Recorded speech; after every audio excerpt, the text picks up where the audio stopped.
জঙ্গলের মতন, হে দাদা জঙ্গলের মতন, পানির নিচে ডলফিনটা। ইয়ামিন, ও ইয়ামিন। কি হয়েছে? বাবা, তুমি যে মাথায় টুপি দিয়ে গান গাইতাছো এটা তো ঠিক না। কেন? কারণ টুপি মাথায় দিয়ে গান গাইলে পাপ হয়। ও আচ্ছা। আর তুমি না রোজা রাখছো? হ্যাঁ হ্যাঁ। রোজা রেখেও গান গাইলে পাপ হয়। সত্যি? হাই ইয়ামিন। কি মামা, কি নিয়ে আলোচনা চলতেছে? এই ফয়সাল, এদিকে আয় তো, একটু শুনে যা। কি আপা, কি বলবা বলো। তরে আমি ইফতার দিমু, তুই ইফতার গুলো কুদ্দুস ভাইয়ের কাছে দিয়ে আসবি গিয়ে। এই কুদ্দুসটা আবার কে? চিনলাম না তো।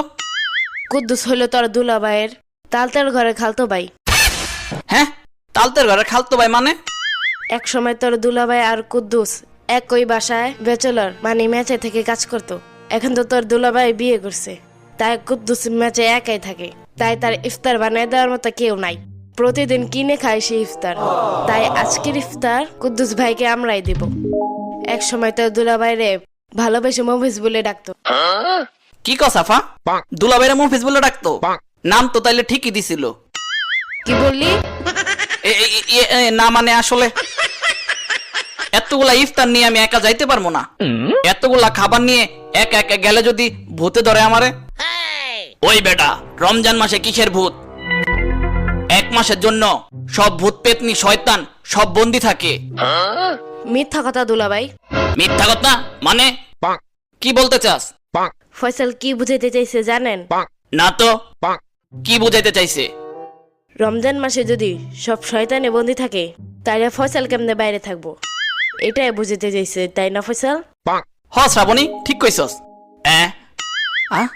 শ্রাবণী আমার পচাইলো নাকি? এই শ্রাবণী, আমি শয়তান? শ্রাবণীর বাচ্চা দাঁড়া। পালাও। ইয়ামিন মামা, তুমি কি আমার সাথে কুদ্দুস ভাইয়ের কাছে ইফতার দিতে যাইবা? না। আরে মামা, তুমিও রোজা রাখছো, আমিও রোজা রাখছি, আমরা ইফতারির আগেই চলে আসবো, প্রমিস। আমার একা একা যাইতে ভালো লাগতাছে না, চলো না ইয়ামিন আমার সাথে। তুমি তোমার মামার সাথে যাও তো, ইফতারির পর তোমার এই গ্রিন চিপস কিনা দি মনে। আচ্ছা ঠিক আছে, চলো।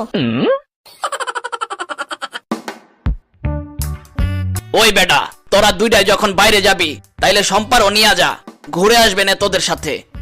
একা একা তো বোরিং ফিল করতাছে। ওই